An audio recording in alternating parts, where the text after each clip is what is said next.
recording of Edwyn V. Wight, 1710 Southwest 18th Street, Boynton Beach, Florida, 33426. Ed's phone number is area code 407-732-2451. The recording was made on January 11th, 1989 by Jim Walkinshaw of the Oldsmobile History Center at Ed's home in Boynton Beach. This is tape number 1 of 2 tapes.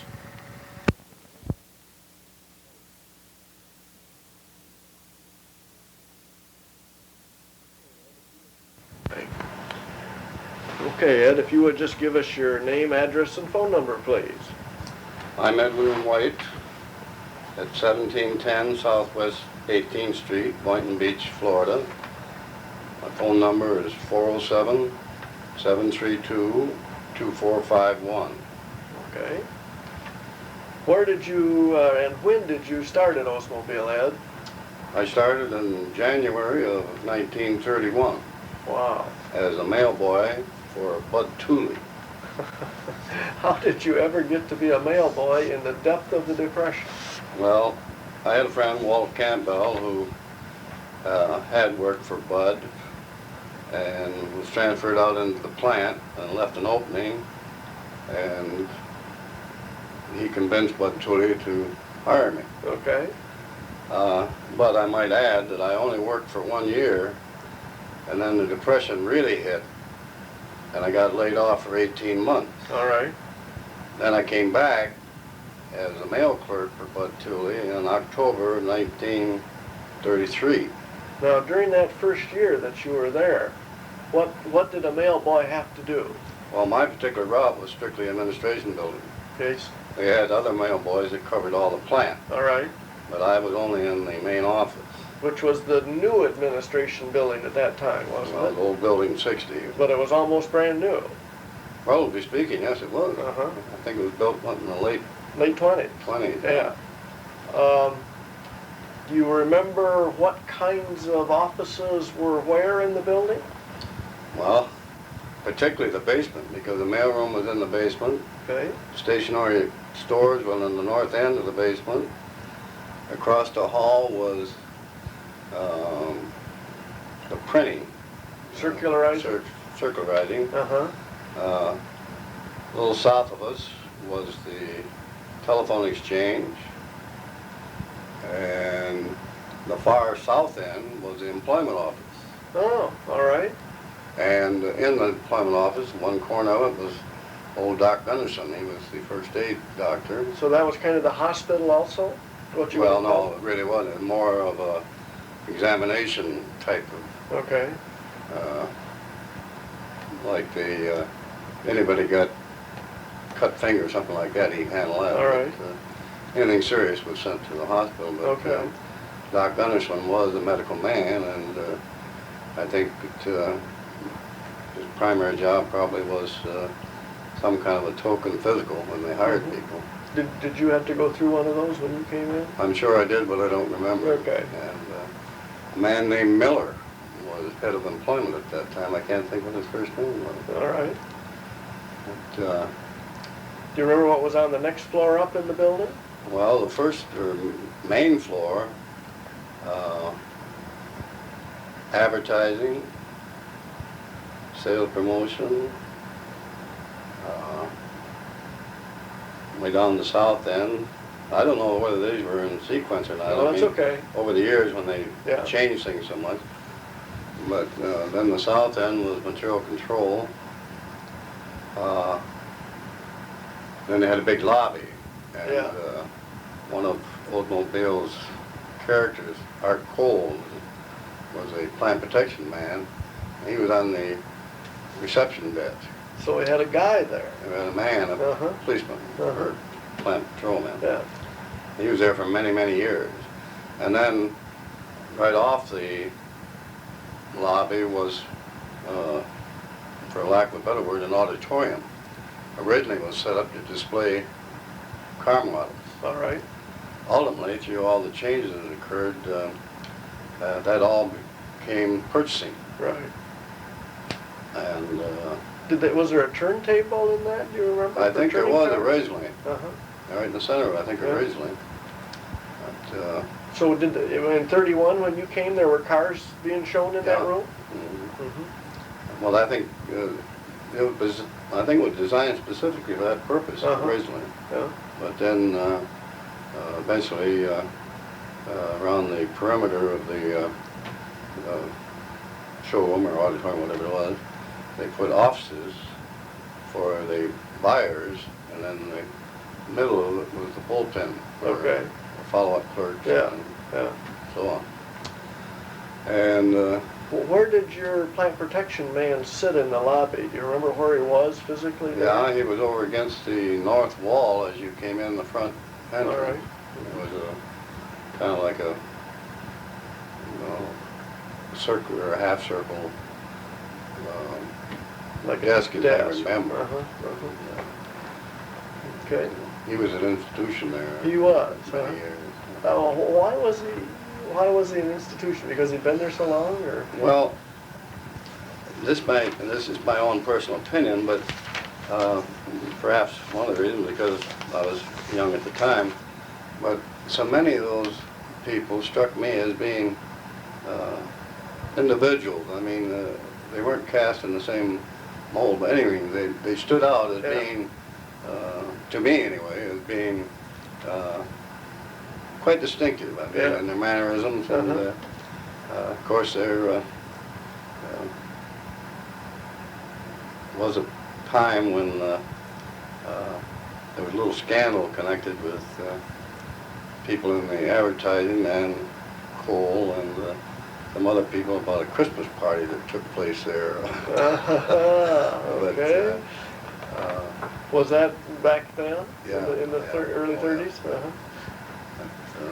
They weren't supposed to have a Christmas party? Was that? Well, I think it got a little out of hand. Oh, I see. All right. But anyway,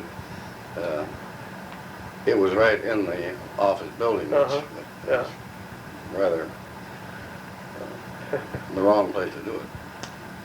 And then up on the second floor there was car distribution, traffic, and on the very north end was the suite for the general manager and sales manager. And I don't remember whether there was anyone else in that suite or not. And when I went there, I think a man named Edmonds was general manager. D.S. Edmonds, maybe. Could have been. I can't remember his first name. But and I think that a man named Grove Keith was his secretary. It was a male secretary. Yeah, and I'm sure he was Edmund's secretary, but I may be wrong there. Okay. But I remember it stuck in my mind because it was rather unusual to have a man secretary. And but you got to deliver mail up to his office, that office area up there? the whole, everything in the administration building, all, I think it was 4 floors. Yeah. 3 plus Plus the the basement. basement. Yeah. And then, as I recall, accounting and related activities took the whole 3rd floor. Okay. Cost department and Earl Schoen's office and the assistant controller, and then the far south end was, I think, general accounting, I think. Okay. Earl Schoen's was kind of in the middle there, wasn't Yeah, it? he was in the, Sort of up over the lobby? practically in the exact middle of the 3rd floor. And, well then, I'm positive, audit. All the accounting activities, I'm pretty sure were all on that floor. Top floor. Yeah. Okay. Did you, as a male person, did you have any peculiar instances that you can remember that that happened during that year that stuck in your mind? Not particularly, because that was the first year I was there, and as I remember, I had that route for just about a year, and then the retrenchment because of the business climate at that time, and I got laid off, and a fellow had moved on. A fellow named Merle Snyder came back and took over my job. But then, approximately 16, 18 months later, when I came back in the so-called post office itself. And it was only rarely that I had occasion to go around to the other offices. How many times a day did you deliver mail when you were a mail boy? Well, I think Bud Tooley was a hard taskmaster, and I think that we delivered, I think, almost every hour. Oh, wow. But we had a truck running back and forth from Oldsmobile to the post office constantly. That was all he did. He just drove the mail truck back and forth, and we were getting mail in all the time. Okay. And but how things have changed, because, for example, as I said, Bud Twilly was a hard taskmaster, and if you wanted any relief at all, you had to go to the restroom. And if he thought you were gone longer than it should take you, he'd be down there to get you and bring you back. And well, he didn't even have time to smoke a cigarette, really. He took a couple of drags, and that was it. Was smoking okay in the building? You could smoke? No, he couldn't smoke, not in his office, not in the post office. He wouldn't permit it. And, well, everything, there was a stricter code back at that time, too. Everybody was expected to wear a shirt and tie and a coat. And although the mail boys didn't, but the officers themselves, that was expected of you. And there were a good many do's and don'ts. And of course, at that period of time, even a lowly job like a mail clerk, there were 17 guys waiting to get your job, because that was still in the stages of the recession. And so you pretty well told the mark. Yeah. Do you remember what you made, Ed? Yeah, I started out at $15 a month. $15 a month. I got $7.50 every 2 weeks. Was that a 40-hour sort of week? Do you work 8 hours a day? Yeah. Okay. Yeah. What'd you do? You didn't have air conditioning? Oh, no. Ultimately, they tried without a great deal of success. They started putting in window air conditioning units all around, but they weren't very faithful, and they were constantly having problems with them. But the early days, there was nothing. That's right. You just opened the window. The windows. And if the wind blew just right, the dirt and everything from the factory come right on through.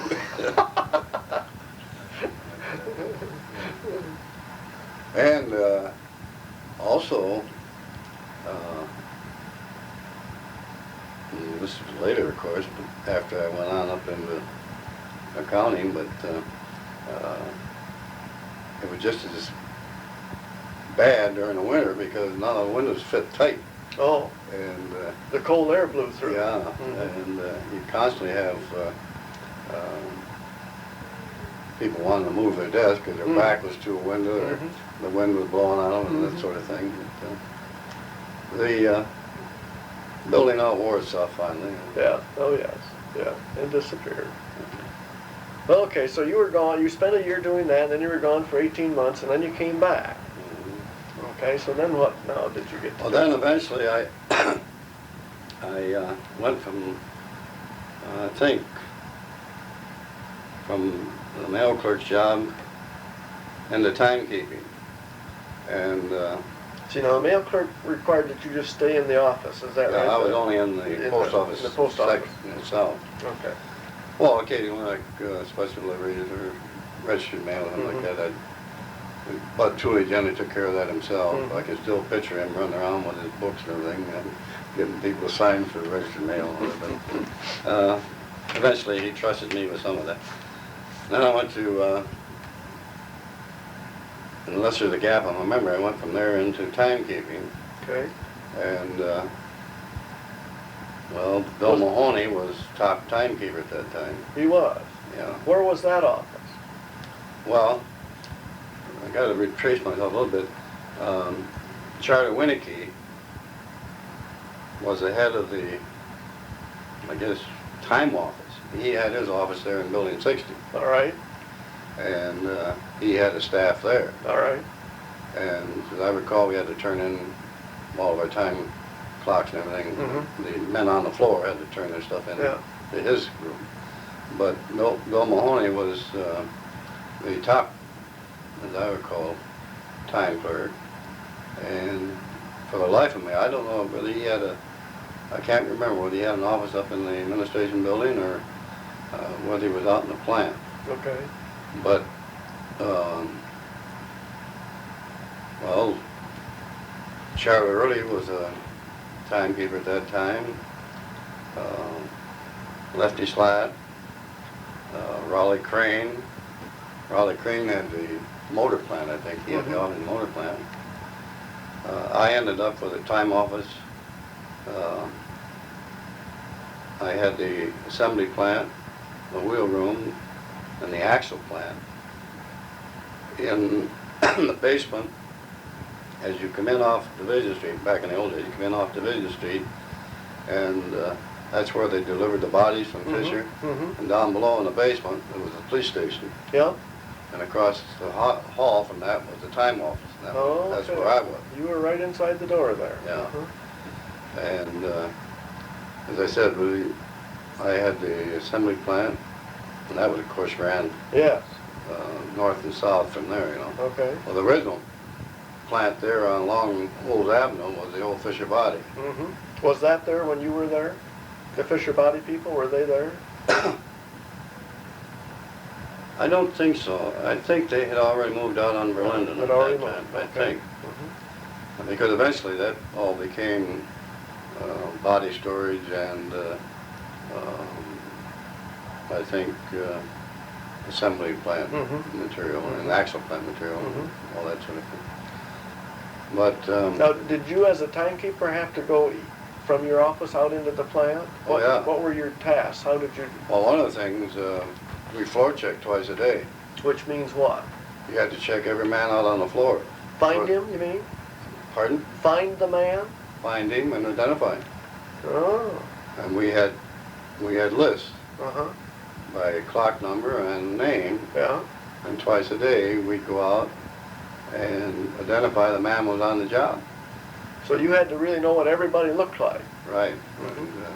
Well, it got to the point finally where, of course, there weren't as many people working in those days either. Yeah. It got to the point finally where I could stand in one location and I could identify every man that I could see. There were some you had to go dig them out someplace, you know. But we did that twice a day, once in the first 4 hours, once in the second 4 hours. Were people punching time clocks at that time? Yeah, we had time clocks right outside of our door. Another job we had too, on the outside wall, or the inside wall, I guess you might say, going into the plant, there was a little commissary there. And we ran that. We'd open it up for their lunch breaks. Oh. And we had soft drinks and milk and, I'll be darned. and tobacco and candy, that sort of thing. Right in that same general area? Right around, you had to go out our door, and then on the outside of our back wall was the commissary. So we ran that for their lunch breaks. And we also were the custodians and distributors of all garments. What? Overalls and aprons and All right. smocks and that sort of thing. those were kind of normal things that people wore? Yeah, anybody in the shop, you know, and particularly, well, like the group that cleans out the paint booths and like that. Yeah. And of course they all wore coveralls and that sort of thing. But we issued clean ones and took in the old ones. Okay. That wasn't a smelly job. Those, I can imagine. some of those garments come in there, boy, and they would stand by themselves. Probably soaked with everything And, under the sun. and the bends for them were right in our office, so we lived with that odor constantly. Did those just go out and get cleaned and brought back? Is that how that Oh yeah, worked? we had an outside concern to come in and pick them up Uh-huh. and clean them and return them. Yeah. But anyone familiar with the plant operations, particularly where there's machines operating that use lubricants and oils and things of that nature, these people got pretty messy by the end of the day. Yeah. Do you remember what was going on in the axle plant, what we were making? We were actually making and assembling axles. Rear axles or front axles? Rear. Or both? We assembled them. Well, we had then what we call a differential plant, if I remember. Okay. And the part that I can remember most, I can see those disjointed axles coming down the conveyor. So Yeah. parallel ground level conveyor. And they were assembled. Okay. And then I think right above us was the old wheel room where the tires came in there, and also they painted the. And I think Fred McClone Sr. had that wheel room, didn't he? I don't know. He had something to do with the paint shop. I know. Well, that. I know he finally went over to the other part, the other section over there, on further into the plant. Yes. He had the paint shop over there later on, but I think, well, maybe he didn't. No, I can just picture the guy that had that wheel room. He was a big, heavy-set fellow, but for the life of me, I can't remember his name. Was the wheel room in the basement? No, it was upstairs. On the first floor or the second floor? First floor. First floor. That's As the I same. recall, the same level where. The assembly line was on. Yeah. But it was on the north end, All right. and the assembly line ran South. south. All right. And, then off to the west of that was old Department 19, where they did all the repair for the final assembly. And All right. ultimately, they made that into kind of a special repair area. And then, in the back of that was, I think they call it Stores 5. That was where they received all the parts for the assembly line. All right. And all the axle plant had their own receiving room in it. In the back, on the first floor of that old Fisher building. Was the plating plant in there at that time? Yeah, that was there too. Okay. Right way out at the west end. Yeah. Well, that was another area where Did you kind of most watch? people had to wear these Yeah. coveralls. You watched over that area too, apparently. Yeah, I think I did. I think I had everything in that corner of the plant. Okay, Now there was another time office.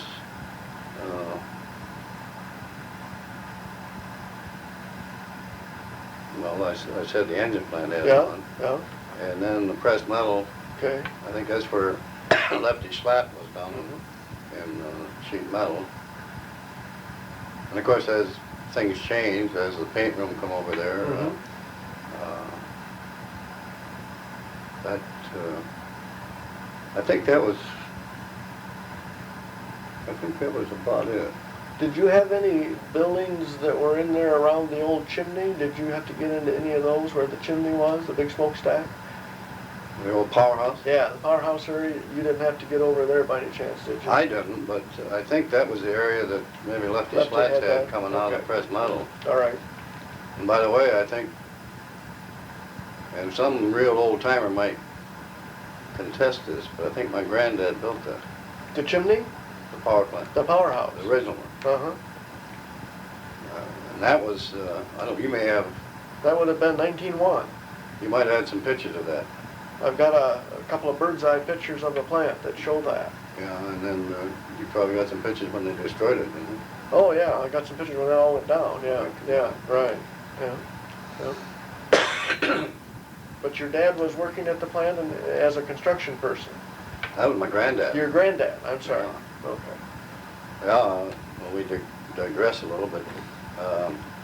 My granddad was a contractor, and he built a home for REOs there on the corner of yeah. Washington Avenue and Yeah. I guess it was Main Street. Main Street, yeah.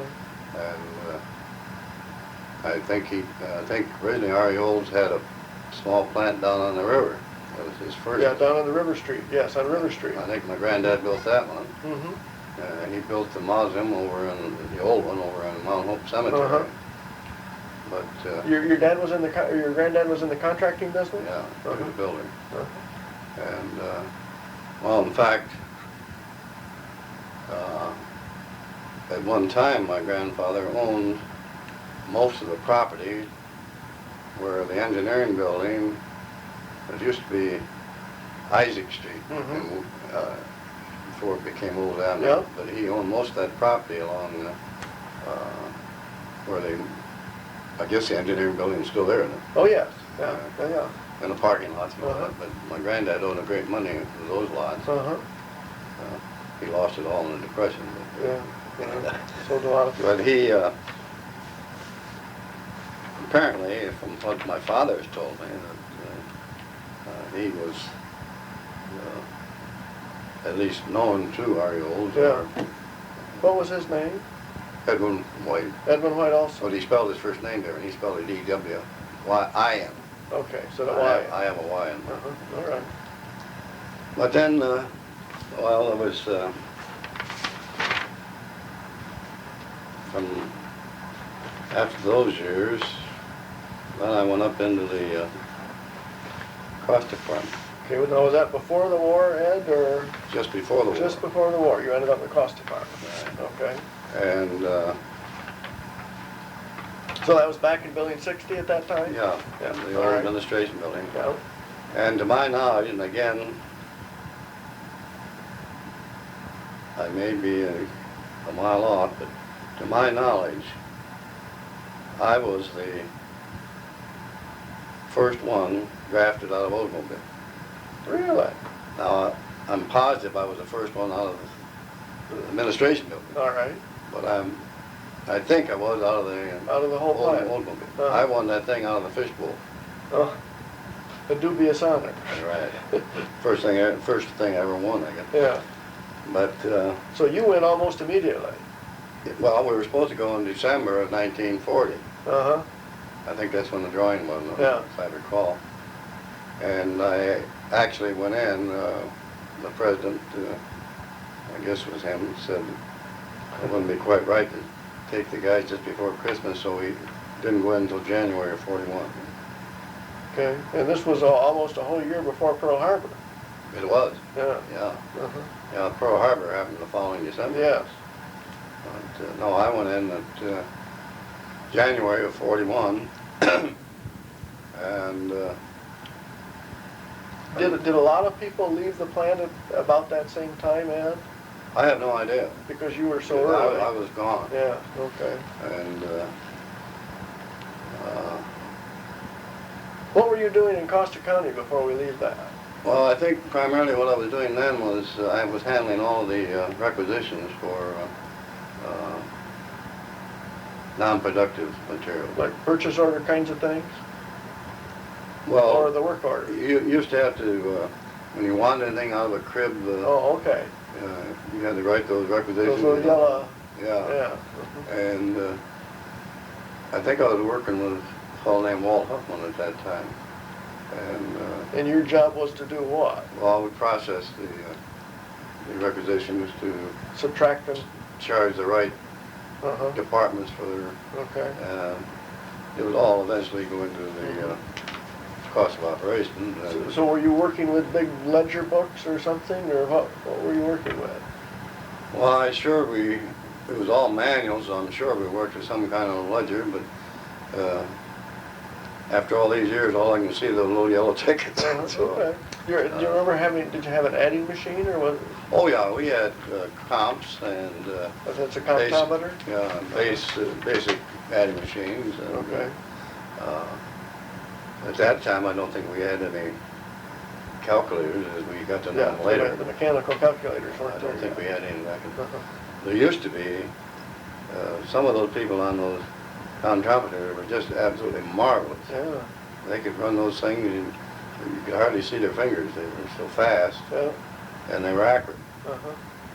But that skill gradually died out with the Yeah. electrifying the Yeah. various pieces of office equipment. Was that mostly ladies in that department? There were a number of them. And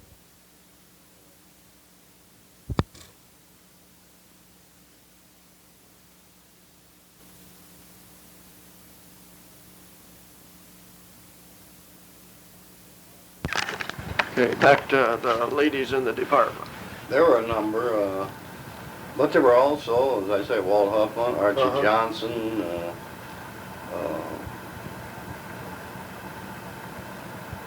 I guess my memory stops there. But was it like 50-50 or a higher percentage the ladies than men? Well, I'd have to guess at this late day, but I think probably there were more women clerks. All right. But again, I may be very accurate. That's I all don't right. really know. Okay, just your remembrance, whatever. Okay. All right, then you went off to the war, Mhm. and you. I was gone 4.5 years. Long stretch. I was discharged on my birthday, June 17th, 1945. The war was over. The war in Europe was It was over. over. Yeah. But I was informed, I was one of the first ones sent back to the United States. I came back on a convalescent ship. But I was scheduled to go on across the country Oh. to the South Pacific. Mm-hmm. I got as far as Chicago, and things had changed to some degree, and consequently I got a great birthday gift. I was discharged on my birthday in 1945. So then I came back to work. Could you come right back? You could just arrive? Well, I'd had an interview with Earl Shawn when I made known that I'd been drafted, and he assured me that there would be some job for me when I got back, although he couldn't promise me the same job. Sure. And also, as another benefit, my continuity continued for that 4.5 years. So that, in effect, my continuity is from October 33 to when I retired. But I was home about a month, and I think it was about a month, and I came back. And I came back in to what we call contract termination. And that was the period of time when we were converting from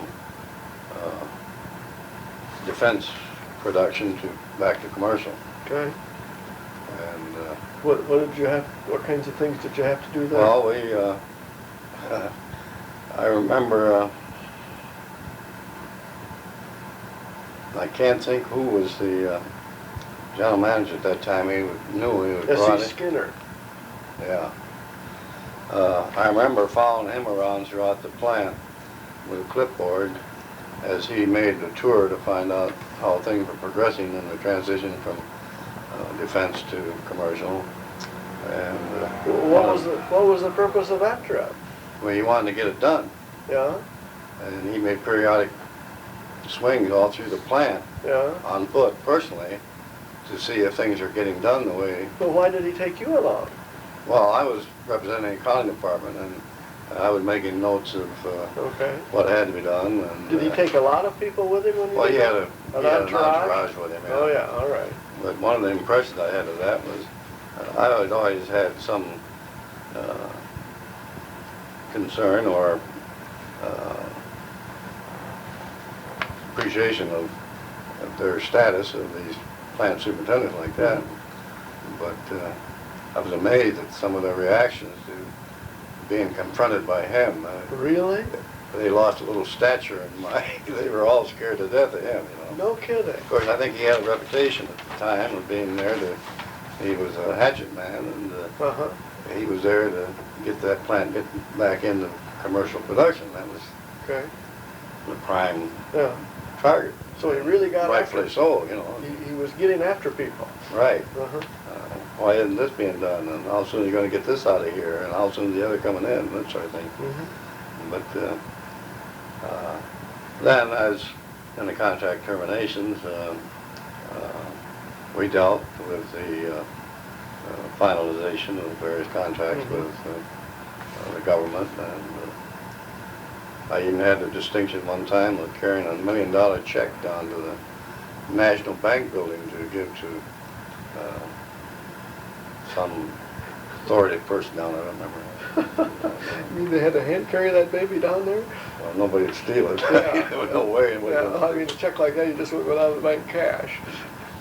And, but that was an interesting period because you were part of the transition, getting back into producing automobiles, which was our skill in the first place. What happened to all the machinery, Ed?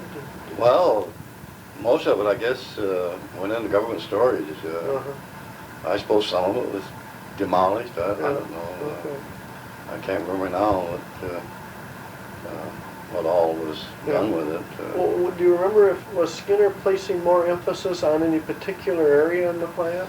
I don't think so. I think he was just trying to get the plant running again as a commercial enterprise. I think that was it.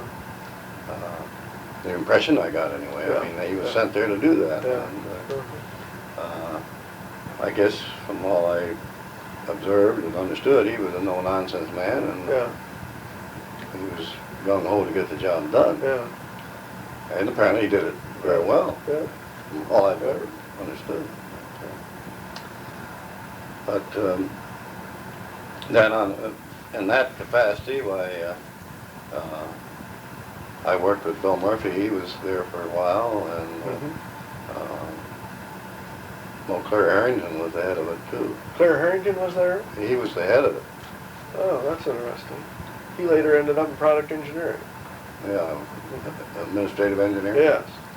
No, when I came back and went into contract terminations,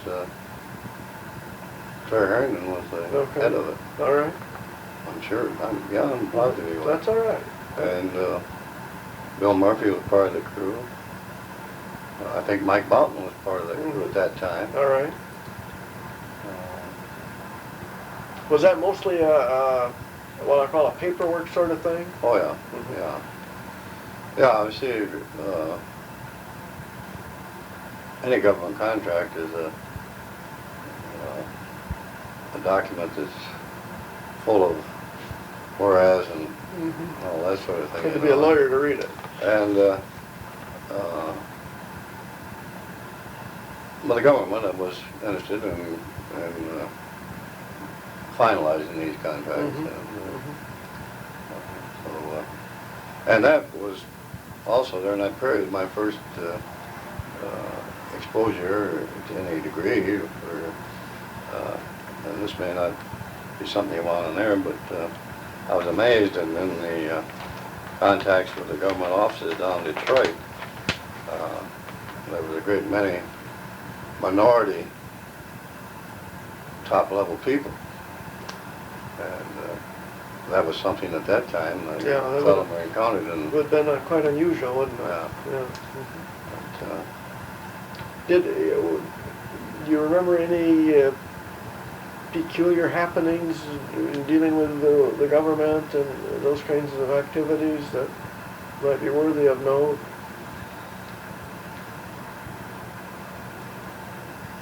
I can't think of any particular thing. Of course, that was back in 46, 47. Sure, yeah. There was just a lot of red tape, Yeah. an awful lot of paper exchanged hands, just tons of paper. And I know there was certain, well, I guess all branches of the service, but service personnel of all ranks that were involved, you know. And, So you had a lot of people crawling around the plant. yeah. And you met a lot of them down in Detroit, too. Mm-hmm. And, as I recall, I think the government had a number of offices in the National Bank building there in Detroit. I used to go down there quite often. Okay. So that kept going for a couple of years? I would think so, yeah. Okay. I'm sure it did. Yeah. And then, I don't know if this is chronologically in order now, but then I went, when that group finally completed their tasks and were disbanded, so to speak, I think I went into the cost department, and Claire Harrington, yeah, he was the supervisor of cost and factor accounting. And we were in the north end, the third floor. Up in 60, building 60. And Claire Harrington was the boss, and I think Ed Stevens was his assistant. Okay. And in that capacity, I worked with Harry Schaefer. He was head of the cost department. Had been for a number of years. He was an old timer there. And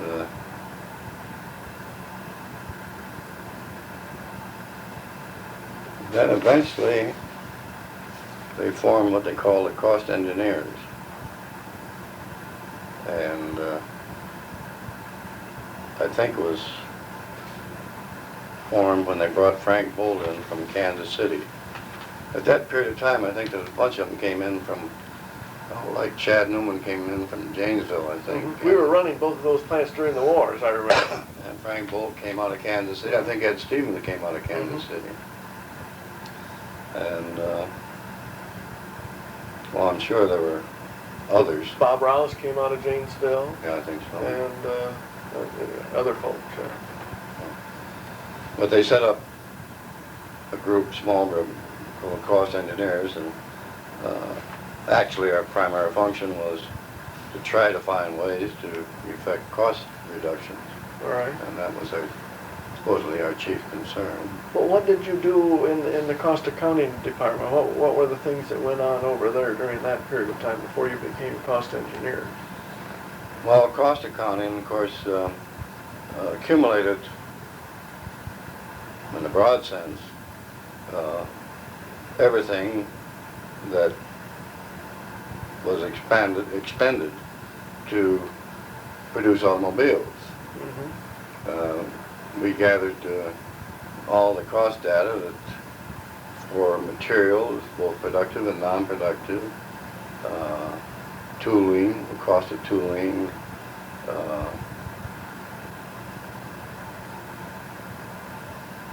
well, primarily things that were directly, ultimately ended up in the cost of producing an automobile. Okay. Then we had the fringe areas for to maintain certain activities. Well, we called it burden. That didn't contribute directly to the product, but were necessary to support the direct cost of building an automobile. Okay. And that was, in broad terms, factory accounting, which was a blood brother of cost accounting. Yeah. I mean, they functioned together. Yeah. Cost, as I said, basically was the cost directly associated with the product. How did you find out what they spent? What did you get paper from the plant? Oh yeah, we got all the invoices from all the suppliers. We got all the requisitions for productive material written Okay. by the plant. Mm-hmm. And on the non-productive side, we got all the requisitions from all the tool cribs, that sort of thing. We got all the payroll data for productive Mm-hmm. people and for non-productive people. And all of this ultimately, eventually, became part of the operating budget. Okay. And Were you working on budgets during that period of time at all? only from that angle, I All mean, right. we had to supply. Ultimately, I got into that, but Yeah, a little later on. Yeah. But at that period of time, when I was in the college engineering, I worked with guys like Fred Lenz. I made a lot of trips down to Detroit with him. Fred And- Lenz was in work standards or time study. Yeah, he was work standards supervisor.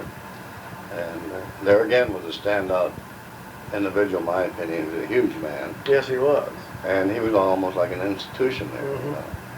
And so I made a lot of trips with him down to Detroit.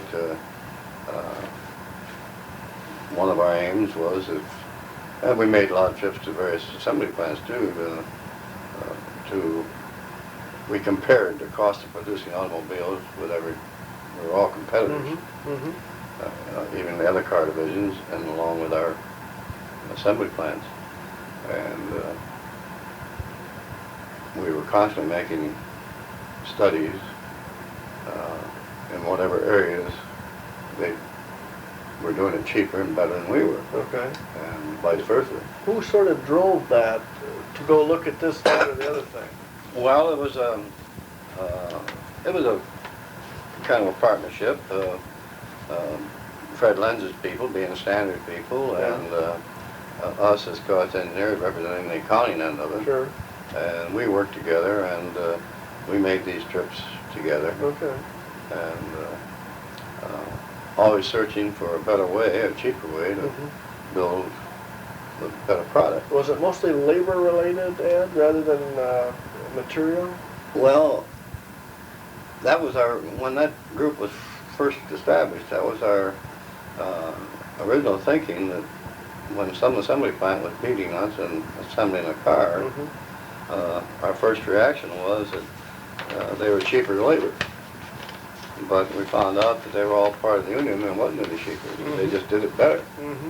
And in some instances, I remember, I can't remember the name of the specific tooling, but as you know, the home plant would send special tooling out to the assembly plants. Right. And in some cases, we find them mothballed. They had a better way of doing it. They weren't using our They weren't using our tools. Mhm. They had a better way of doing it, and it was efficient. Mm-hmm. And that happened occasionally. But So did you then get to do quite a lot of traveling out to the various plants? well, I had during that period, I had been to most of them. I'd been to Kansas City, and I'd been to Atlanta, and I'd been to Framingham or Yeah. Linden or Linden. I think, Linden. yeah. And of course, the various automobile plants too, Buick and Pontiac. Chevrolet was practically a entity of its own. You didn't think it was Chevrolet or Fisher much. I mean, they were kind of hands off, both of those. But there was a cooperation between Buick, Pontiac, and Olds. Mm-hmm. Well, we even made some trips to Cadillac, and they were Okay. receptive to Yeah. that. So how long did that activity go on, or what came next? Well, from there,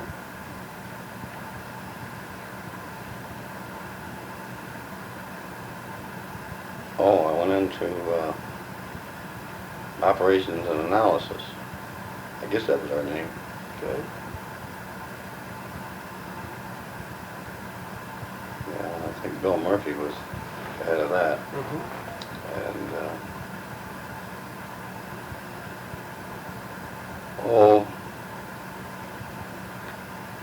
the function then was I guess one of the main functions was pricing the product. All right. And I remember at one period during that time I got involved in the flat rate manual. And we were putting, of course, Gail Price out in 40. 40 Yeah. would feed us information too, because he worked for Bill Murphy at that time. Okay. And so his group was feeding us information, but we were primarily trying to again working with the other car manufacturers, because if we were offering, for example, the same option, we didn't want to price ours twice as high as theirs, or vice versa. Right.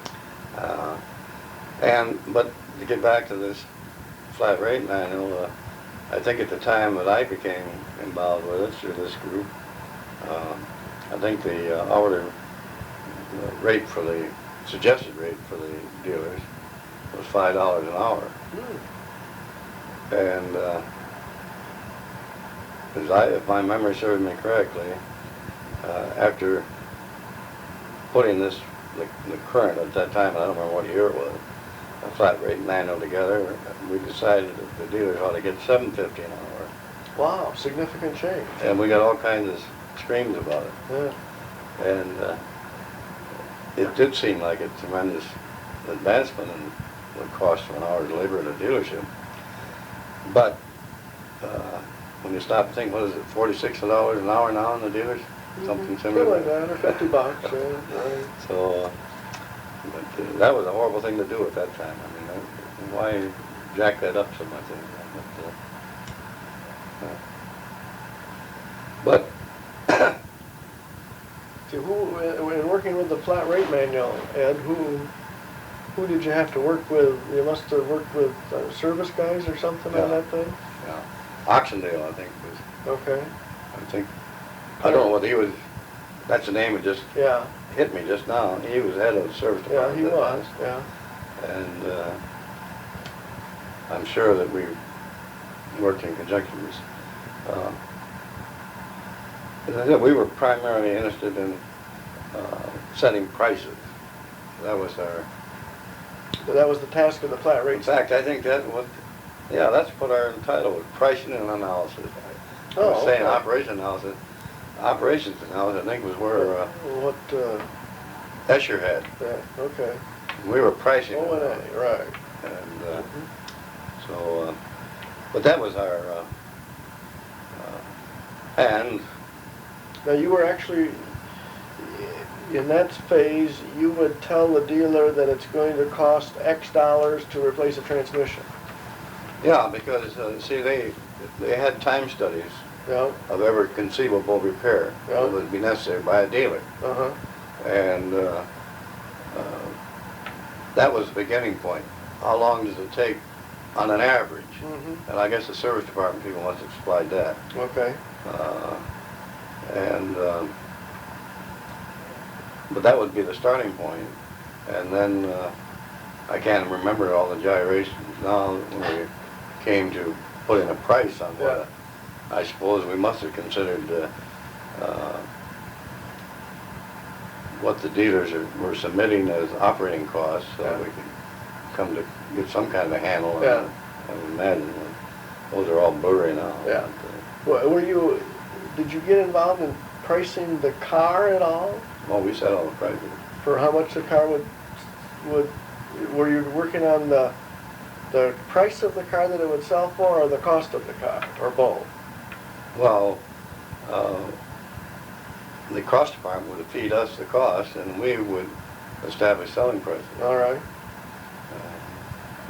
That was our, as I recall, that was our main Mm-hmm. purpose in life, was to set prices that would sell automobiles and not be butting heads on the same basic models or the same options. Options and accessories were always a touchy area, because all car manufacturers offered basically the same Yeah. kinds of Yeah. options and accessories. Yeah. In some cases identical. So we had to pay particular attention that we weren't butting heads with someone and jeopardizing our own sales. Was there coordination between the other divisions? Oh yeah. Okay. And how Well, about? we had to get final approval, of course, from Detroit. All right. So when you set a price level, if a Buick car was almost the same and cost less or something, you would. We take a good hard look to make sure that we had priced it correctly, and as I said, we were in competition, but we weren't trying to kill anybody either. I mean, Yeah. it was a give and take type of thing, and well, there were many sessions in Detroit. In fact, that was my first time I ever saw name.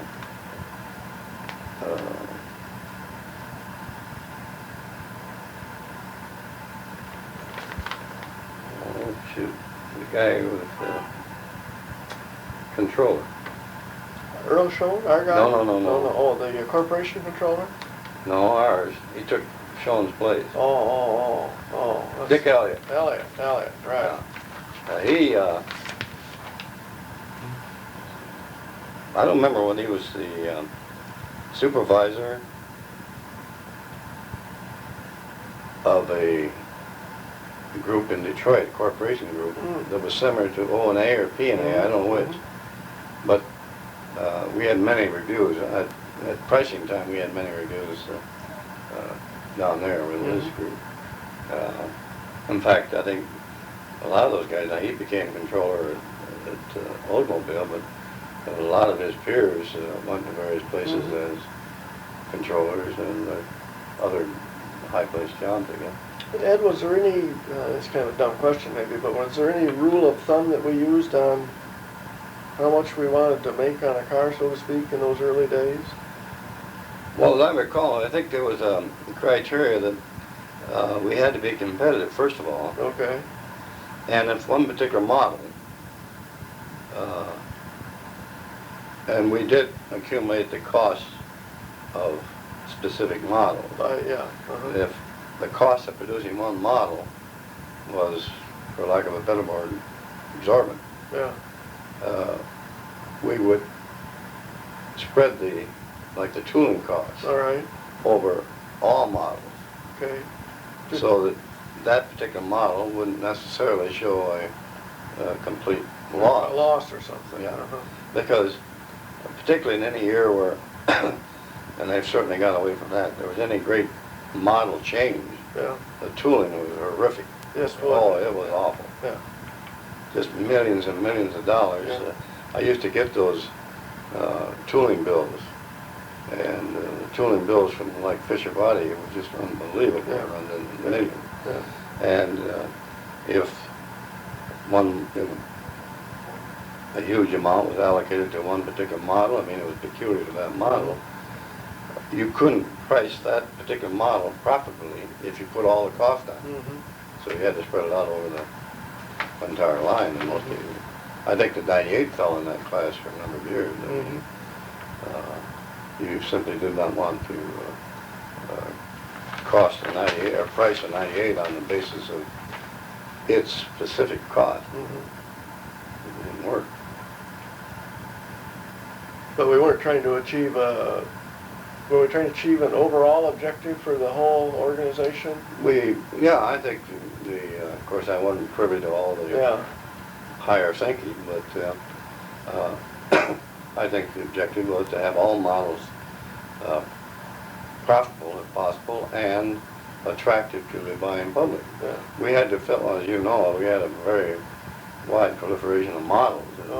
We did it because of like sales analysis would tell us that they go out and interview customers and dealers and people like that, and come back and say, well, the public seems to be going in this direction. Sometimes it was right, sometimes it was wrong. I mean, there's a classic example that were quoted many times where, well, the public seems to like green cars. You put out a lot of green cars and they sat on a dealer's floor, you know. Right. They really You want can't to outguess the public. Yeah. I mean, what goes on here, but Yeah. they did their best in Yeah. selling houses to Yeah. get the pulse that they buy in public. Mhm. And, but they were interesting years, and I always, in all the years I was there, well, I guess,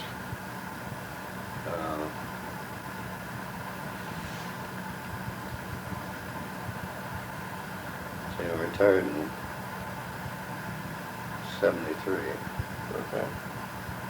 Were you still there in that doing those kinds of things? No, when I retired, what do they call me? Coordinator of cost and factory accounting. All right. Whatever that is. Yeah. Well, actually, what it was, as I told you, the old timer Harry Schaefer, who had the cost department, and well, he had all the cost department, cost and factory accounting both, and Frank Bold, who had cost engineering and ultimately had took over the factory accounting part of it. Harry retired, well, some years before I did, and I think a week later he died on the Pennsylvania Turnpike. Oh, gracious. And he's been there forever. And Frank Bold became very ill, and he passed away when he was 56 years old again. But anyway, ultimately, this coordinator of factory and cost and factory accounting was a combination of both of those jobs. Okay. It was Kind of.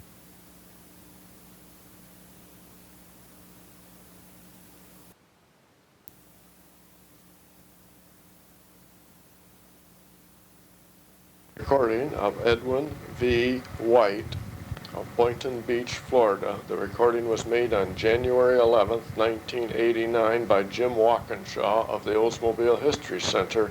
This is tape number 2 of 2 tapes.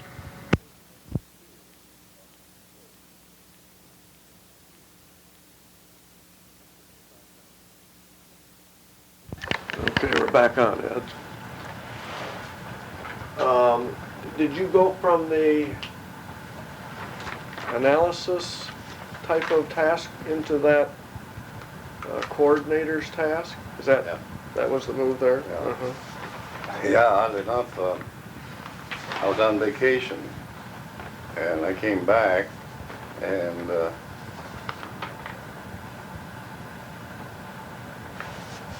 I think Bill Murphy was assistant controller, and he called me in the office, and I thought, oh, I'm going to get fired. And they asked me if I wanted this job, and I took it. But, by that time, I was in, I had enough years in, and I told myself, well, they can't really fire me.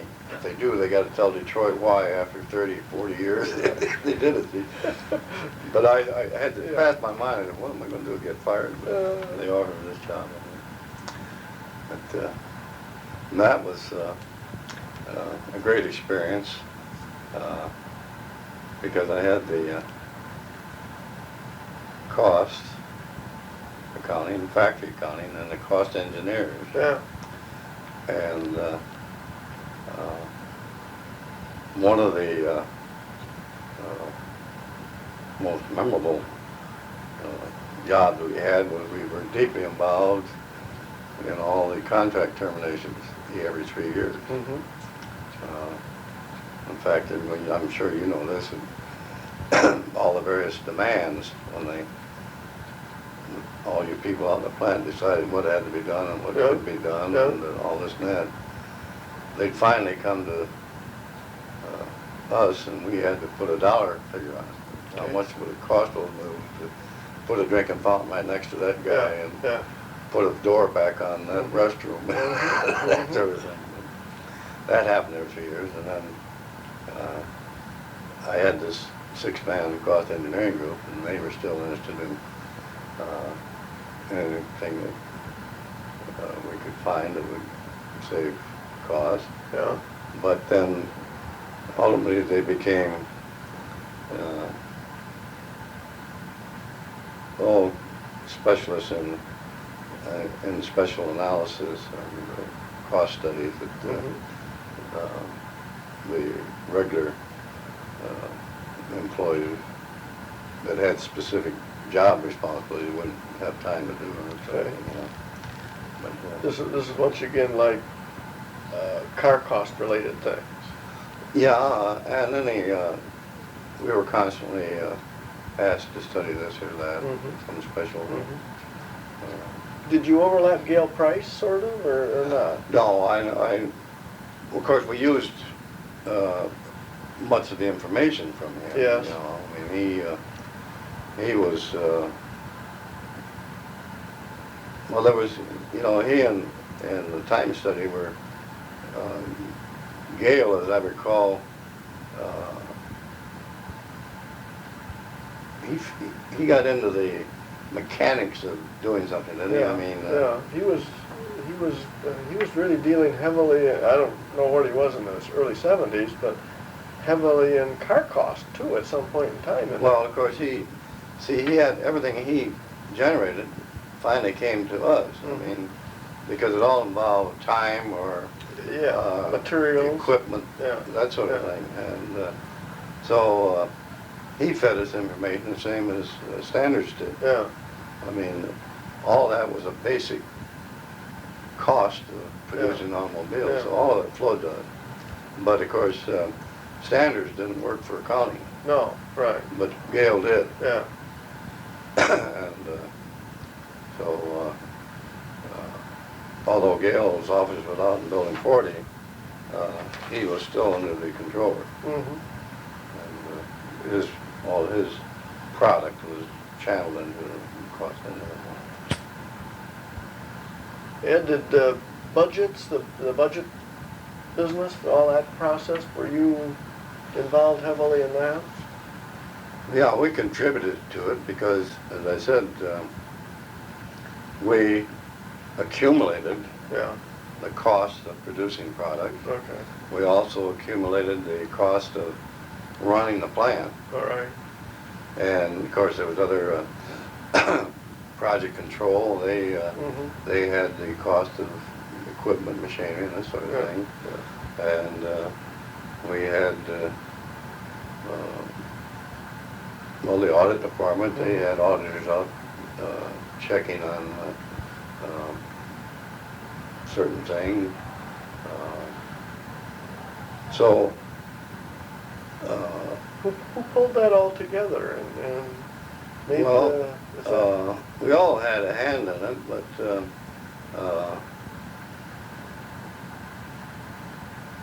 no. I guess it's hard to, we were all part and parcel of it. We all had our specific... Because ultimately somebody had a piece of paper that said, here's how much it's going to cost to run next year. We had...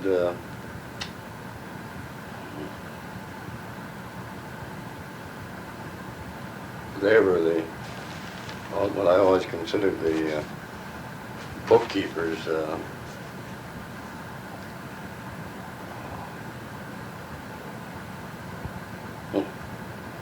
But they had the ledgers. Okay. And so they were a part of it. Yeah. And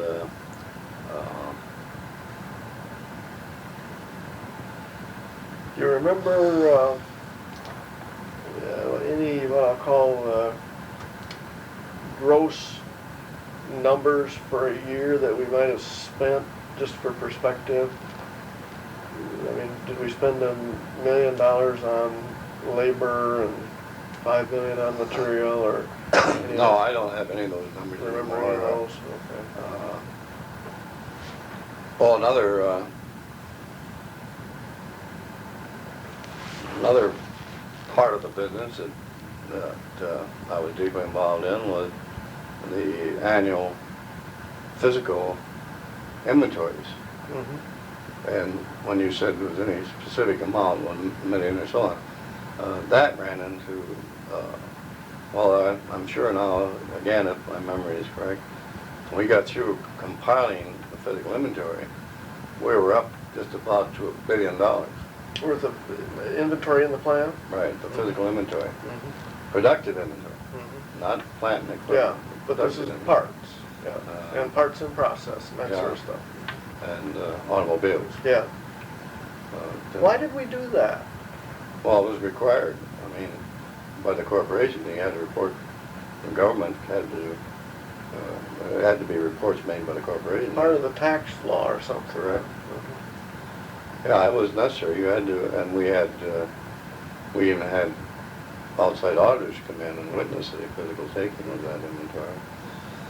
But that was an enormous job, and it required a tremendous amount of, during that period, it required a tremendous amount of overtime by many departments. I'm sure that you're aware of the overtime probably out in your area. Yeah.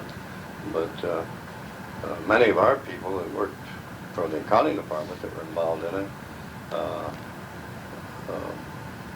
because we lacked the manpower, we had to take them off their normal jobs and work them physically out in the plant on inventory, and then they had to come back at night and do their own job.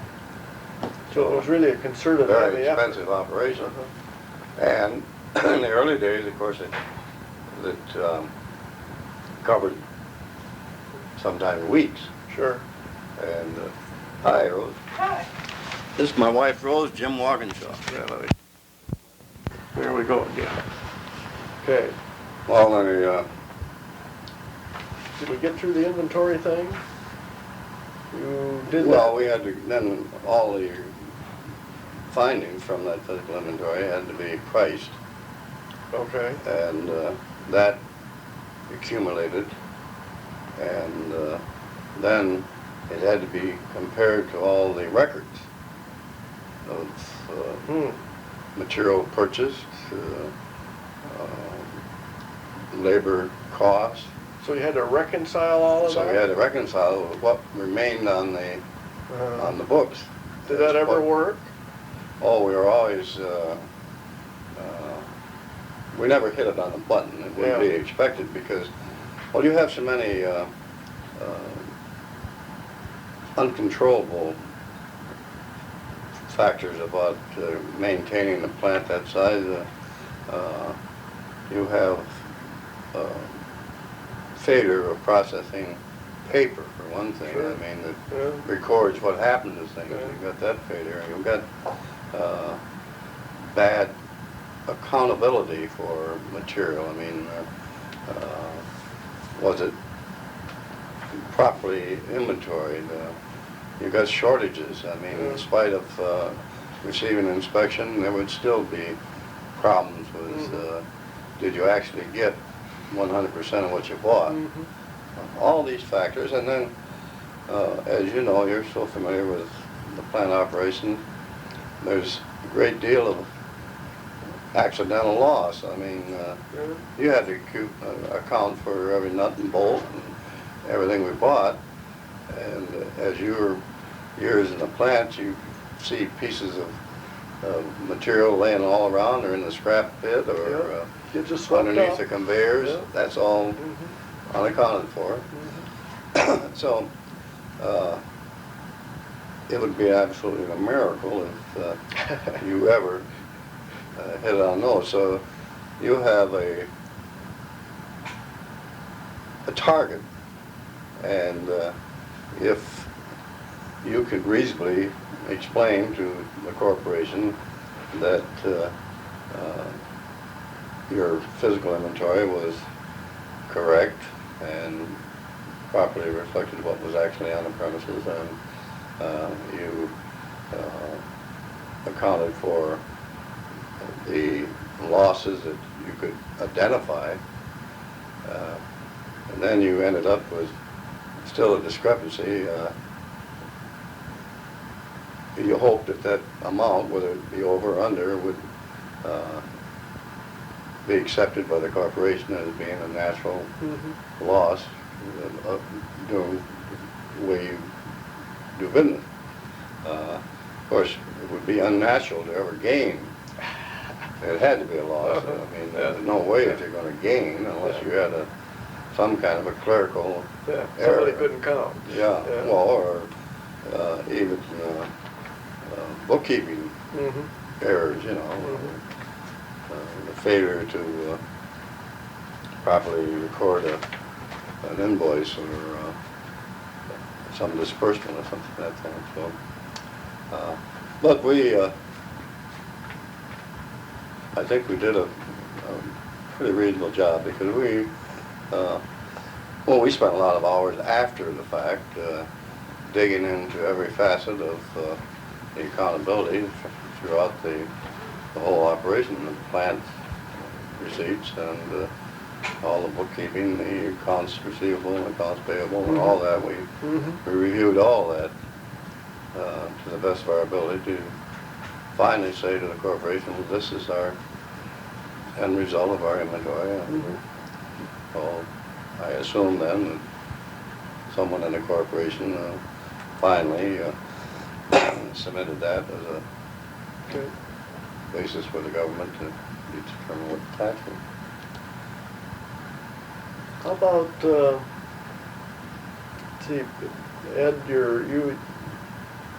Elliot was there for a period of time, and Schoen was there for a period of time. Did you know those two fellows well enough to be able to describe how they managed things? Well, in the early days before, when I first got there in 31, or then later in 33, I don't think Earl Schoen was controller, right? Because they brought, well, to regress, back to the old building 60 on that first floor, they brought, Gray Bernard was the plant manager, and he had an office there on the first floor. And they brought a man in named Frank Sanders. Okay. And he was, as I understood it, going to be controller. And he had, just inside Gray Bernard's office, he had a desk there, and I can still see him sitting there. But the word was that he came in from, I don't know where it was now, but he was, as we understood, going to be controller. But for the life of me, I can't remember if he ever actually functioned as a controller. The first one that I really can remember back from those days was Earl Schoen. And then, of course, he was, I think, a little, he was an old liner, of course. He'd been there for many, many years. And he was the sort of man, I think, when the general manager wasn't there, Earl Schoen would go down and occupy his office. He ran it. Of course, Earl Schoen worked for the corporation controller. He didn't work for the general manager. I mean, whoever was general manager of Oldsmobile was not his boss. But Earl would take over for the general manager when he was for some reason or another on. And then when Earl, and he was a dedicated company man. I mean, I always thought, and I think most of our contemporaries at that time felt the same way, that his main direction was to be as functional as possible about running Oldsmobile as a business that was profitable, and he looked at everything from an accountant standpoint. I mean, what does it cost? I mean, what he was a company man, I guess that's the way to put it. He was a real company man. And he was quite a private individual. I mean, I don't recall him being a social type of person at all. I mean, he was quite reticent about being too familiar with anybody, and he was one of those kind of guys I think would be there at 7 o'clock in the morning. He'd still be there at 6 at night. I mean, that was his life. Was he the kind of guy you could run up to and ask a question on? No, you had to go through Jane for one thing. Okay. And you didn't do that too readily. That was his secretary. And then, of course, he had an assistant. Lou Church was more or less the same type. I mean, most of us in accounting were a little bit frightened of both of them. I mean,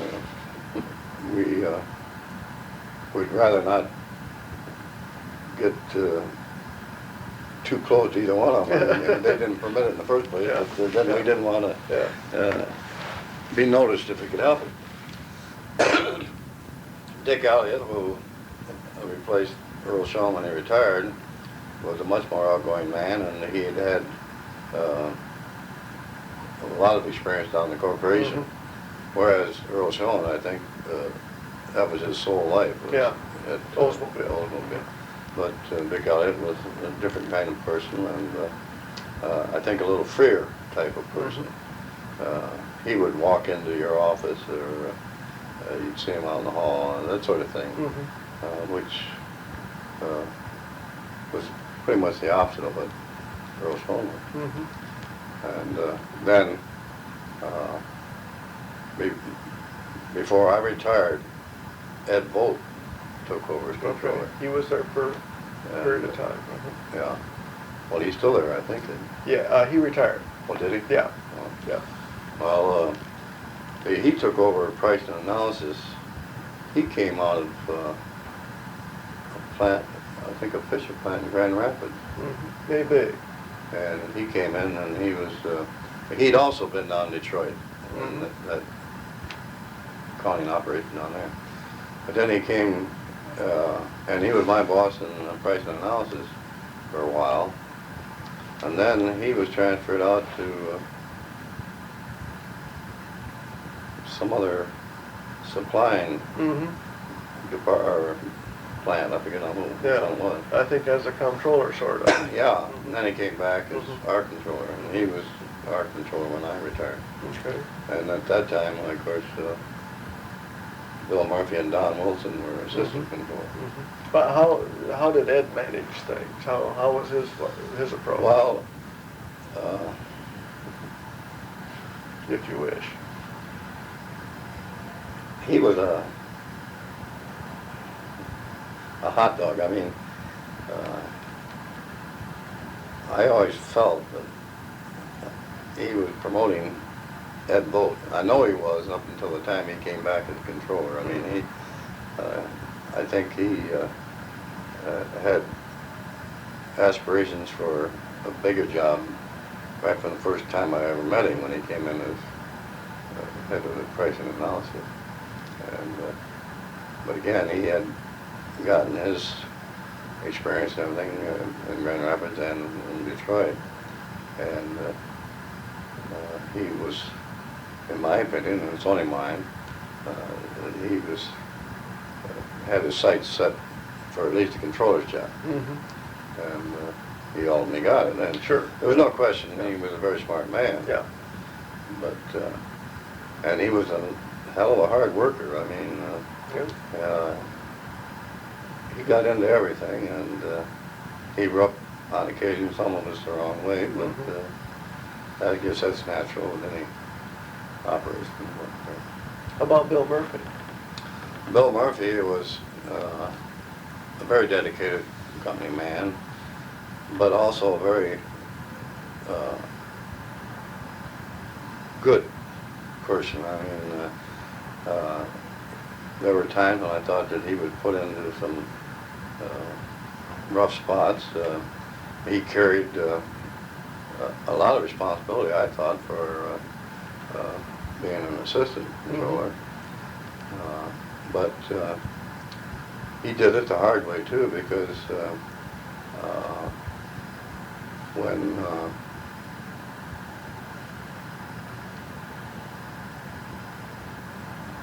well, let me think now. I think he traveled a good deal with Jack Wolfram Okay. before he became an assistant controller, I think, or maybe one of them, I don't know, but I know he traveled a lot with Jack Wolfram, because he used to say that Jack Wolfram wanted to work all the time. They were flying wherever they were going to go, and if they had a meeting, of course Bill represented the accounting department, but when they had a meeting down in Detroit and all the general managers were there, why Bill would say, well, the general manager, maybe they got one or two guys with them, but they're sitting around chewing the fat. But Wolfram had his people off to the side working. And but Bill was a very hard worker and a very dedicated man. One of the things that I labeled him with, locally, you could never see anything wrong with any decision that was made by Oldsmobile or the corporation. They were never wrong, at least vocally. Yeah. I'm sure he had reservations at times, but he never expressed it. So he was a very dedicated company man. But I knew him way back when he was still living in a room out in Michigan State. And one of his first jobs was, I think, in taxes and insurance when he first came there.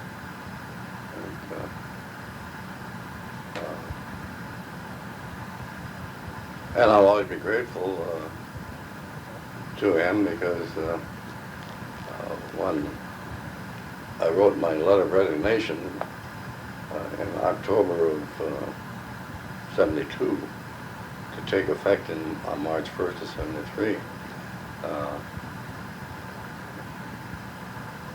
he called me in his office and shut the door and wanted to know my reasons for wanting to retire, and he expressed opinion he wished I wouldn't. And I always kind of treasured that. I mean, I didn't think anybody would care particularly, but that kind of made me feel better. How about John Niehaus? John was a very strange person, in my opinion.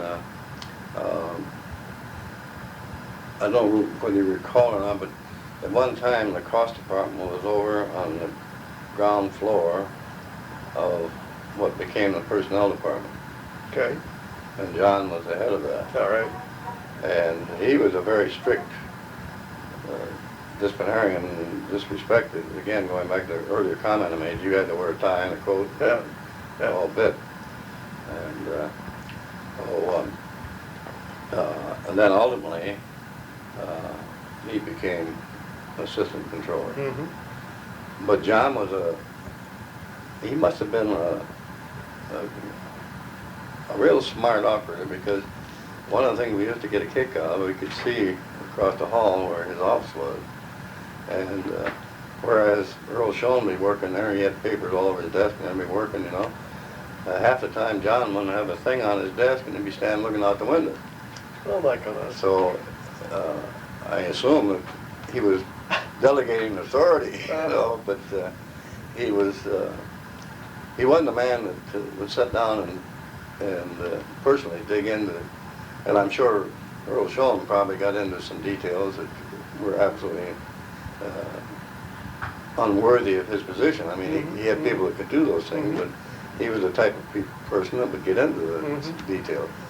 I think John was just the opposite. I mean,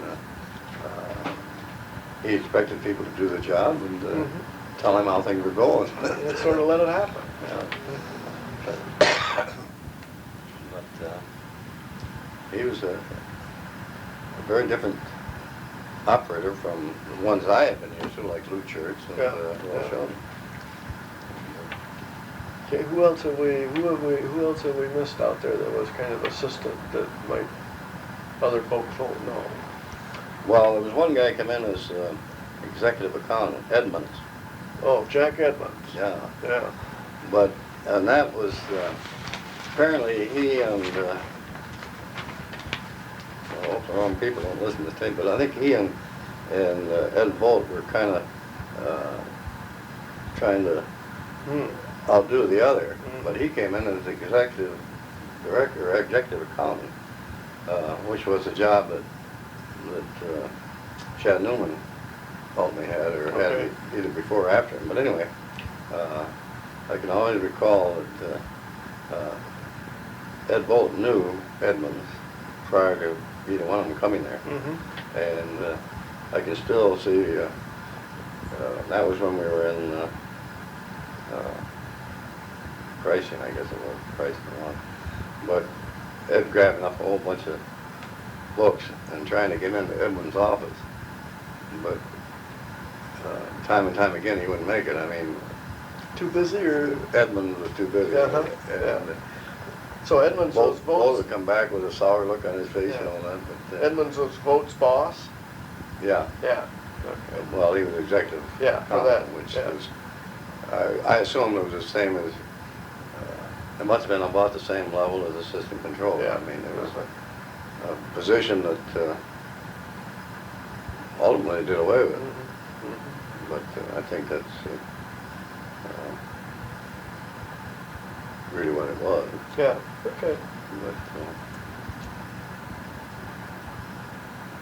Well, what have we missed? well, Oh, I know. You were going to tell me about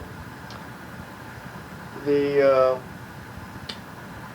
local retirees group a little bit. This list you gave me.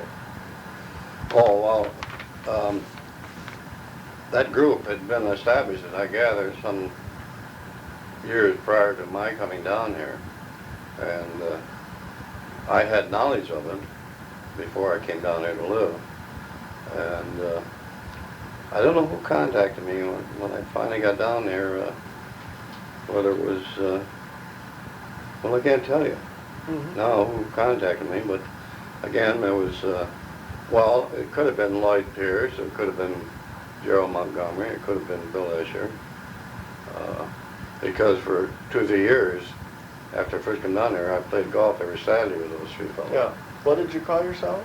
The Old Timers Group? Well, then this thing was Oldsmobile's Old Timers. Oldsmobile's Old Timers. And we met the first Tuesday of the month Mhm. during the period from November through April or May. Mhm. We met down in Pompano, because at that time there were several people who lived down in that area. Well, Don Perkins Yes. was down there, and but there was quite a group of us at one time, and occasionally people like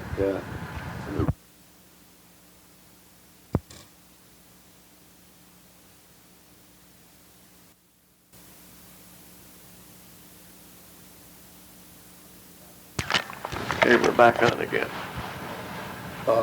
occasionally people who didn't actually spend the winter here would be down here for a week or so, or like, for example, I think Bob Rollis and Errol Cutler came over from someplace for one lunch, and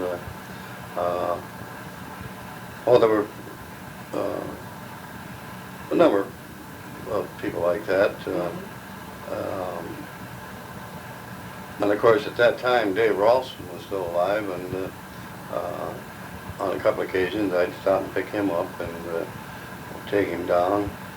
But when he passed away, Bill Escher, who had been going to all of them, he quit going. It was something, he took it very personally, I guess, when Dave Ralston died. Ralston was in the sales department, wasn't he? He was general sales Yeah, manager. general sales manager. Yeah. In fact, I think from what I remember from years back,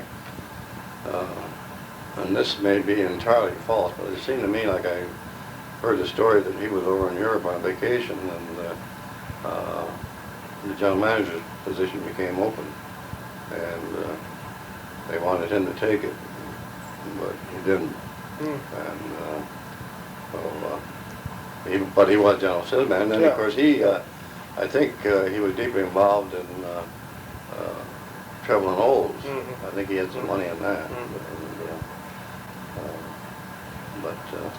Did you know him then? Well, I never had any personal, I knew him at the time he was there. Yeah. But I never had any personal contact with him until Till down here. Okay. And his wife called me on a couple of occasions and asked me if I'd pick him up. Yeah. He was getting a little unsteady and his Yeah. eyes were bad and all that. But there was Don Perkins and Harold Wright came occasionally, but not regularly, and Bob Russell and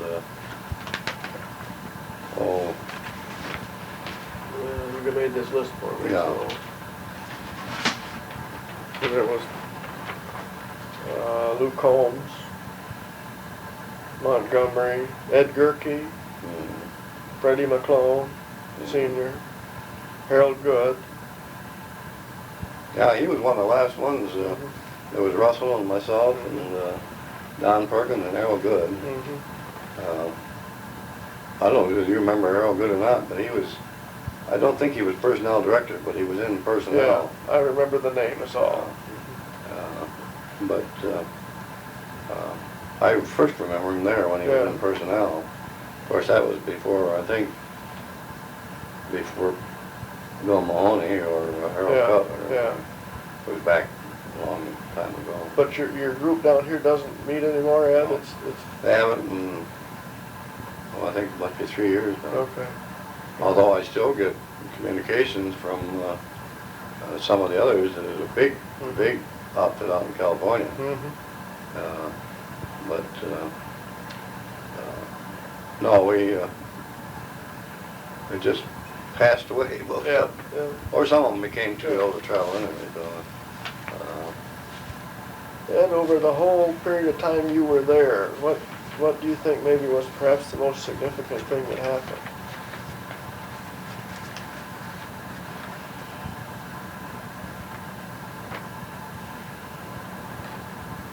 well, I think we made, or at least contributed a great deal to the kind of automobiles that we're all enjoying now. I mean, the automatic transmission, the first use of that in a big way, the rocket engine.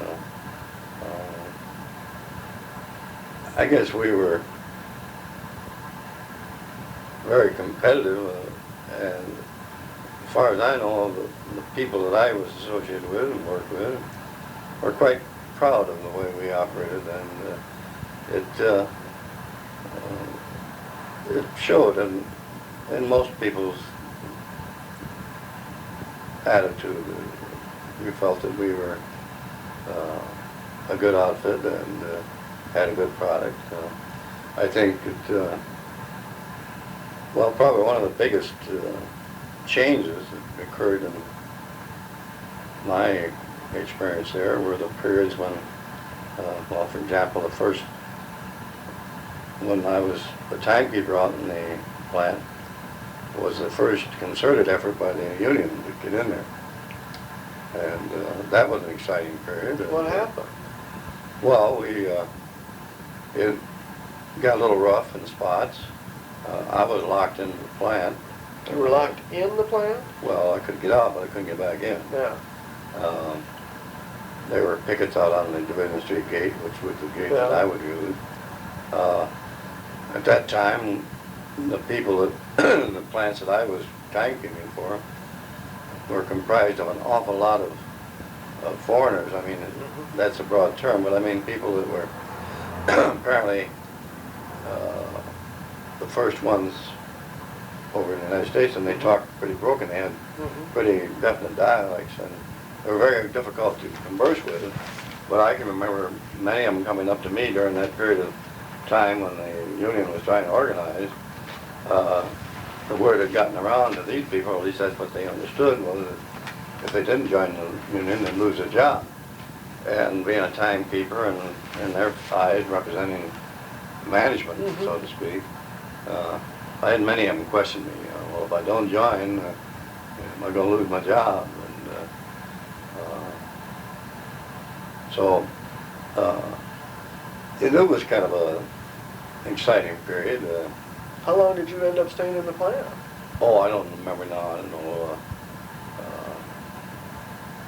I know they locked the gate on us, and well, that's the point. So I can't recall now. That was a short period of time. Yeah.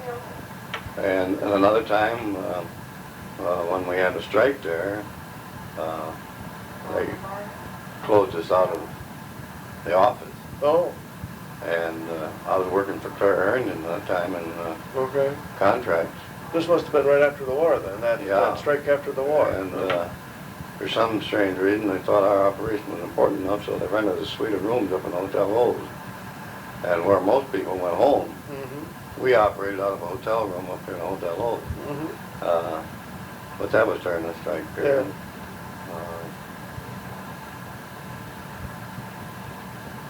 I always thought, and this again is my opinion, that the pendulum swung from one extreme to the other. There was a period of time in my early years there where it was very obvious that the company ruled everything you did. I mean, you were, and again, there was a period when there was all kinds of people looking for your job if you didn't want it. So you abided by the company rules. And then as the union became very strong, then their demands got way beyond dead center. They wanted things that were ridiculous and trying to operate a plant. So the two never did reach a happy medium, and there was a violent swing, I think, in both directions. I can remember times out there in the plant where after the union became very strong, we had some knifings out there. We had people who were drunk on the job, and we were constantly, the superintendents were constantly in meetings with the stewards and like that, you know. I felt so sorry for the foreman and general foreman because they were just go-betweens between management and the union, and yet they were deeply involved in all these hassles, and you couldn't fire a man. I mean, you had to go through so many steps that it was impossible to get rid of them, no matter how bad they had performed. So there was a swinging back and forth. But it was in the growing pain years, I guess. And but then, of course, going back, I observed the beginning of the computer age there at Oldsmobile.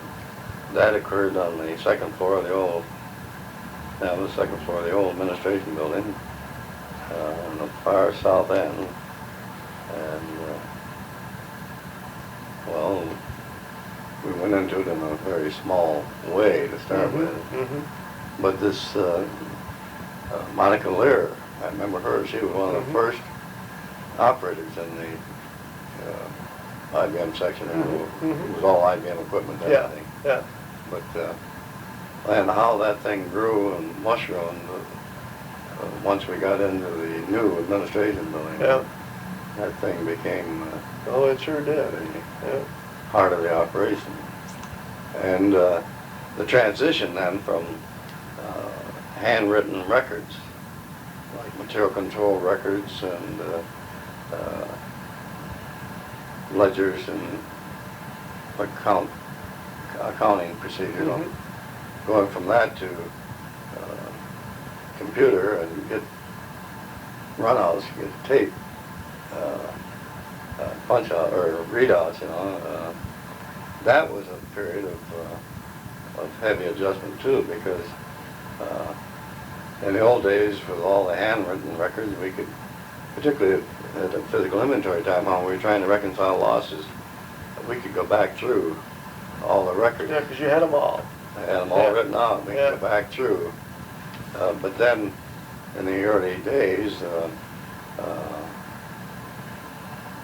were a lot of mix-ups. I mean, things got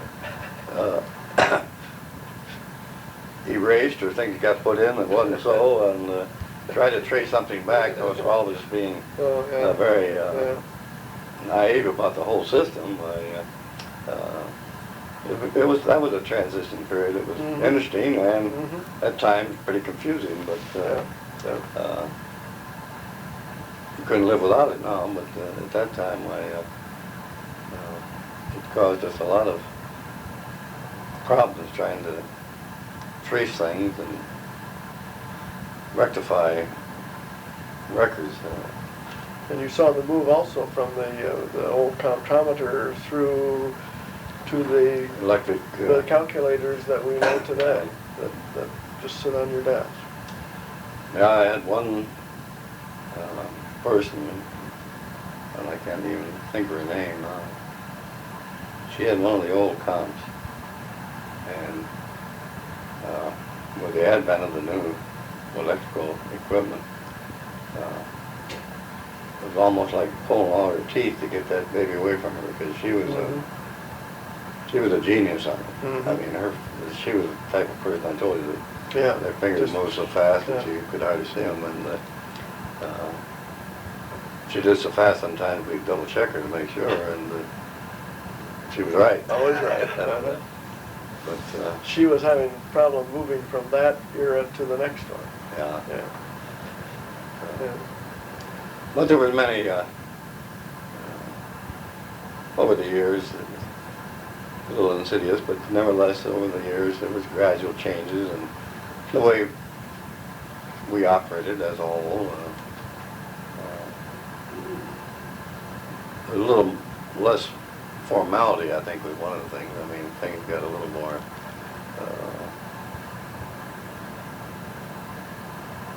more friendly. I mean, At the end versus in the last few years.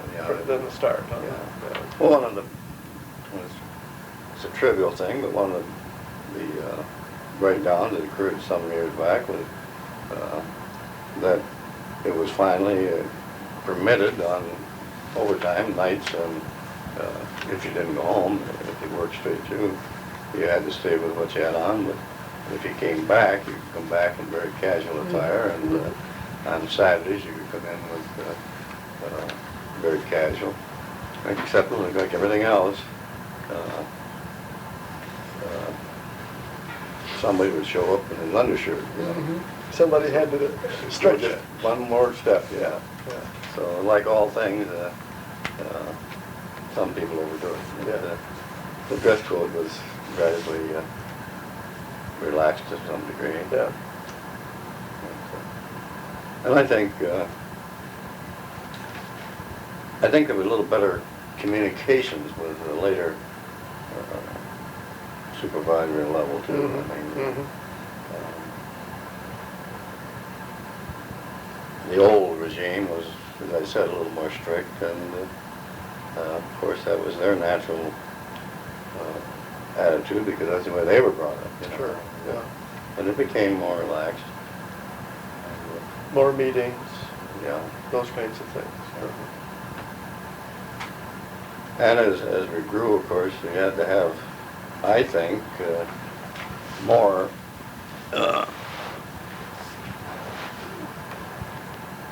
interrelated activities. I mean, it became necessary then, because everything was becoming bigger, and we were relying on each other to feed each other information, and just to make the place work. right. Yeah.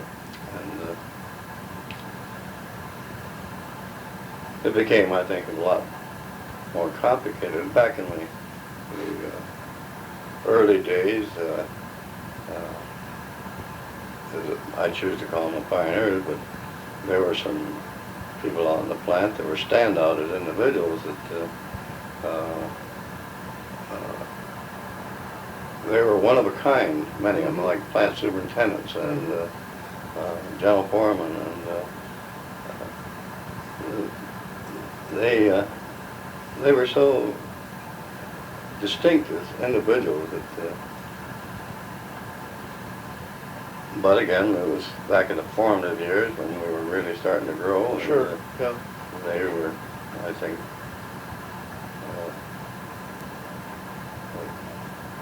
started the groundwork for operation as a whole. Well, Ed, you have done an outstanding job. What, do you think we've Well, I hope pretty well covered our... I hope it's relevant and reasonably accurate. Again, I don't claim to say my memory's infallible because, as I said, there's a lot of years gone by. Oh, sure. And there are certain things, as I think, occurs to everybody that stand out in your mind, although the sharp images of it could be dulled. Sure, but, sure. Nevertheless, they were interesting times, and I think, above all, that I'm pretty grateful that I had that experience and that I have no bad thoughts about. There were times when I hated to go to work, but then there was times when I couldn't wait to get in there. Yeah, And yeah. by and large, I'm very, very thankful that I had the privilege of being there all those years. And well, quite frankly, it's made my retirement years very comfortable. Obviously. And that's yeah. what we all, I Yeah. think, look forward Yeah. to. Right. I know that I run across many people that certainly don't have the privileges I've had, and